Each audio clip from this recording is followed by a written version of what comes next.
Summer heat nu cool shades తో beat చేయండి. Mr. Opticals Mr. Cool offer. Up to 75% off in summer glasses.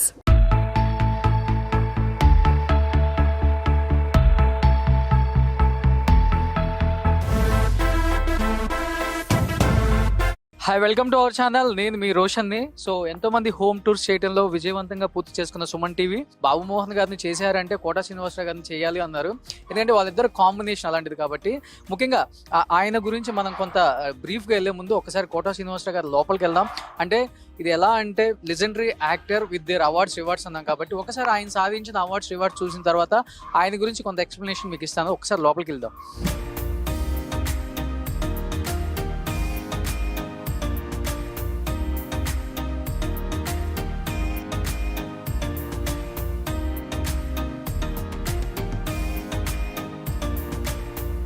So quota Srinivasarao గారి గురించి చెప్పుకోవాలి అంటే so నటనలో తనకు తానే సాటి, విభిన్న పాత్రలు చేయటంలో ఎవరూ రాదు తనకు పోటీ. కాలం మారినా తనలో కంటెంట్ మారలేదు, జనరేషన్ మారినా తన డైలాగ్ డెలివరీ ఏం మాత్రం మారలేదు. సో విభిన్న పాత్రలతో దాదాపు 800 పైగా చిత్రాలు నటించడమే కాకుండా ఎంతోమంది ప్రేక్షకుల మదిని రంజింపచేసిన ఏకైక హాస్య నటుడే కాకుండా ఒక విలన్గా, ఒక క్యారెక్టర్ ఆర్టిస్ట్గా, ఒక ఫాదర్గా, ఒక తాతగా, ఒక పెదనాన్నగా ఒక కోటా శ్రీనివాసరావు గారి గురించి చెప్పుకోవాలి అంటే ముఖ్యంగా ఆయన విజయవాడ కంకిపాడులో జన్మించారు. వాళ్ళ ఫాదర్ బేసికల్గా చూసుకుంటే ఆంజనేయులు గారు డాక్టరు. అంటే కొడుకుని డాక్టర్ని చెయ్యాలనుకున్న ఆయన అనుకోకుండా బికమ్ ఏ యాక్టర్ అయ్యారు. తర్వాత ఒక స్టేట్ బ్యాంక్లో ఎంప్లాయీగా చేసుకుంటూ తనకున్న ఆ ఫ్యాషన్ని సినిమాలలో నటించాలన్న ఒక ఫ్యాషన్ ఆయన్ని హైదరాబాద్ వైపు మళ్లించింది, ఫిలిం నగర్లో ఉండేలా చేసింది. స్టార్టింగ్ కెరీర్ ఎక్కడి నుంచి స్టార్ట్ అయిందంటే 1978లో ప్రాణం ఖరీదు అనే ఒక సినిమా ద్వారా ఇండస్ట్రీకి పరిచయం అయిన కోటా శ్రీనివాసరావు గారు 2021 దాదాపు 43 సంవత్సరాలు అయినా ఇప్పటికి కూడా ఆయన వెనక తిరిగి చూసుకోకుండా యాక్ట్ చేస్తున్నారంటే బికాజ్ ఆఫ్ హిస్ డెడికేషన్ అని చెప్పుకోవచ్చు. దాదాపు 9 నందులు తీసుకున్న ఏకైక నటుడు అని చెప్పుకోవచ్చు కోటా శ్రీనివాసరావు గారు. పెళ్ళైన కొత్తలో కావచ్చు, గాయం కావచ్చు, గణేష్ కావచ్చు, చిన్నా కావచ్చు, పృథ్వీనారాయణ కావచ్చు, లిటిల్ సోల్జర్స్ కావచ్చు, ఇలా చెప్పుకుంటూ పోతే 9 నందులు తీసుకున్న ఏకైక నటుడు అని చెప్తూ ఉంటారు.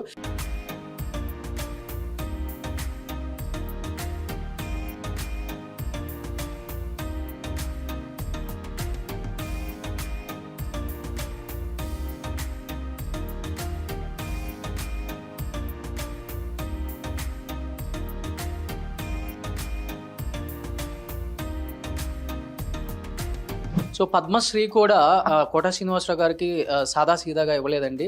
This is the 4th highest civilian honour. Padma Shri 2015లో వచ్చింది.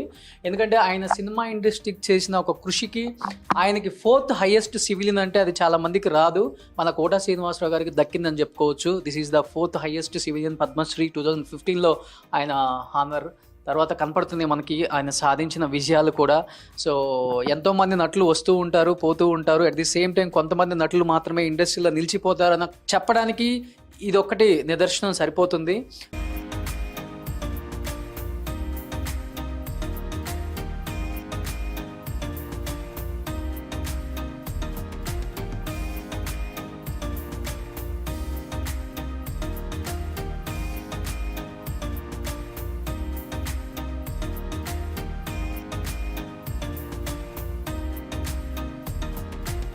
ఒక బ్యాంక్ ఎంప్లాయీ ఈరోజు ఇండస్ట్రీనే కాకుండా దాదాపు తెలుగు రాష్ట్రాలలోనే కాకుండా దాదాపు ఇండియాలో ఉన్న ప్రతి ఒక్కరు కూడా ప్రేమించే ఏకైక నటులు అని చెప్తూ ఉంటారు. ముఖ్యంగా కోటా గారు, బాబు మోహన్ గారు కాంబినేషన్ అంటే హిలరియస్ కామెడీ. సో వాళ్ళ గురించి చెప్పాలి అంటే తమిళ్లో మనకి కౌండమణి సెంధిల్ గారు ఎట్లానో ఇక్కడ మనకు తెలుగులో అలరించిన ఏకైక హాస్య నటులు వీళ్ళిద్దరు. సో కోటా గారు లేకపోతే బాబు మోహన్ గారిని చూడలేం, బాబు మోహన్ గారు లేకపోతే కోటా గారు చూడలేం అన్నట్లుగా నటించిన ఎన్నో సినిమాలు వాళ్ళిద్దరు super duper hit combinations. Sir నమస్కారం సార్. సో కోటా గారి గురించి చెప్పాలి అంటే ఆయన అవార్డులు చాలు, ఆయన గురించి మనం ఎక్స్ప్లెయిన్ చేయనంతగా ఇల్లు అవార్డ్స్తో నిండిపోయింది. ఎలా అనిపిస్తుంది నంది అవార్డ్స్ చూసినప్పుడు మీకు? ఏముందండి, మనం పడ్డ కష్టం తెలుస్తుంది. అదృష్టం తలుచుకునే మంచి భగవంతుడు ఈ అదృష్టాన్ని కలిగించాడు అనిపిస్తుంటుంది. ఏముంటుంది అంట. నేనైతే గొప్పగా అనుకోను, నాకు ప్రాప్తం ఉంది, వచ్చింది. నాకంటే మహానటులు ఎంతమంది లేరు, వాళ్ళకి లేనిది ఏదో నాకు వచ్చింది కాబట్టి నాకు వచ్చింది, వాళ్ళకి రాందని తృప్తిపడాలి. కానీ కొంచెం నాకు వచ్చింది అనుకుంటే ఏముంది దానివల్ల. ఇప్పుడు ఈ 8 పెద్ద నందులు ఉన్నాయి కదా, ఇవన్నీ మెయిన్ మన నంది అవార్డ్స్ అండి. ఆ పైన ఒకటి ఉంది చూడండి, చుంచులాగా ఒక చిన్నది మధ్యలో, ఓకే, ప్రతిఘటన సినిమా. అది జూరీ అవార్డు ఏదో అంటారు కదా, అది మొట్టమొదట ఎన్టీ రామారావు గారు ఉన్నప్పుడు అట్లాంటివి ఇచ్చాడు. ఇంతంత అందులేదు కానీ చిన్న చిన్నవని ఇచ్చారు. ఓకే, అప్పుడు అది మొట్టమొదటిది. ఓకే, తర్వాత ఇవన్నీ 8 వచ్చిన తర్వాత ఓకే. అవి ఏమిటో పర్టికులర్స్ కూడా నాకు కూడా జ్ఞాపకం లేదు ఏమిటి అనేది. అవార్డ్స్ వచ్చినాయని అనుకోవటం కంటే కూడా మనకు ఒక తృప్తి ఉంటుంది కదండి, పెద్దవాళ్ళు అవుతున్నాం, ఏమిటి మనం సాధించంటే వీటి ముందు కూర్చుని కాసేపు ఎప్పుడన్నా అది మంచిగా ఆలోచించుకుని, ఇగో ఈ సినిమాకి ఎంత కష్టపడ్డాను, ఈ సినిమాకి పొరపాటు చేశాను, లేకపోతే ఈ సినిమాకి మంచి చేశాను, డైరెక్టర్ గారు ఇలా చేశారు, ప్రొడ్యూసర్ గారు ఇలా చేశారు, ఈ అవార్డు చూసినప్పుడు గుర్తొస్తుంటుంది. మరి లేకపోతే ఏముందని కాలక్షేపం ఉండాలి కదా. ఇవన్నీనేమో మా మనవాళ్ళండి, సూపర్. వాళ్ళు షటిల్ బ్యాట్మెంట్ చాలా బాగా ఆడతారు. పెద్దవాడు రెండోవాడు ఇద్దరు బాగా ఆడతారు పిల్లలు. వాళ్ళు సంపాదించింది ఇవి ఈ స్టేట్ లెవెల్లో వాటిలో. తాతగారు ఇక్కడ సంపాదిస్తున్నారు, పిల్లలు ఇక్కడ సంపాదిస్తున్నారు. ఏదో ప్రాప్తం ఉండి దానికి మనం ఏమనుకోగలేము. వాళ్ళు శ్రద్ధగా చదువుకున్నా ఆడుకుంటారు, బాగా చదువుతారు కూడా.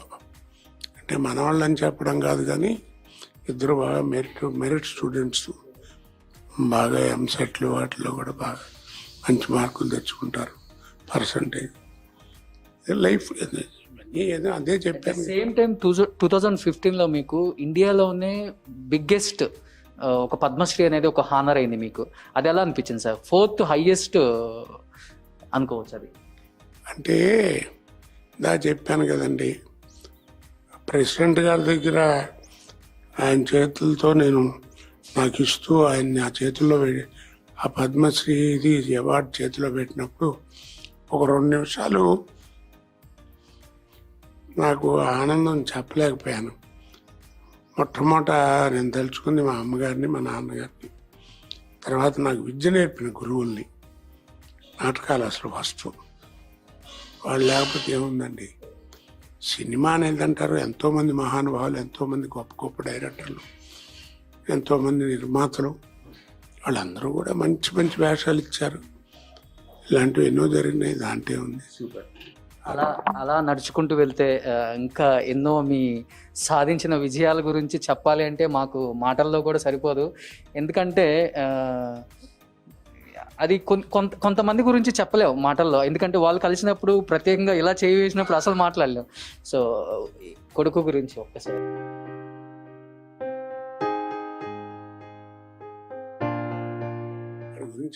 నాన్నగారి పేరే పెట్టుకున్నారు కదా, మీ నాన్నగారి పేరు? కలిసి వచ్చేట్టుగా ఆంజనేయ ప్రసాద్ గారు. మా నాన్నగారి పేరు కోట సీతారామాంజనేయులు. మా అబ్బాయి వాడు పుట్టంగానే ఇట్లా అబ్బాయి పుట్టారు అని చెప్తే అదే మా నాన్నగారి పేరే పెట్టాను వాడికి. వాడు మా మనవాడు పెద్దవాడు పుట్టినప్పుడు వాడు బెజవాడలో ఉన్నాడు. అబ్బాయి పుట్టాడు అంటే మీ పేరే పెట్టుకుంటా అన్నాడు. నా పెద్ద మనవాడికి నా పేరే పెట్టుకున్నాడు, కోట శ్రీనివాసరావు. వాడి గురించి ఏం చెప్పండి, ఏం చెప్పుకుంటే సుఖంగా ఉంది. ఇట్స్ ఎ గ్రేట్ లాస్ నాకు, నా కోడలికి, నా ఫ్యామిలీకి, అందరికీ. ముఖ్యంగా నాకు, నా కోడలకి తప్పదు కదా, పిల్లలు పాపం.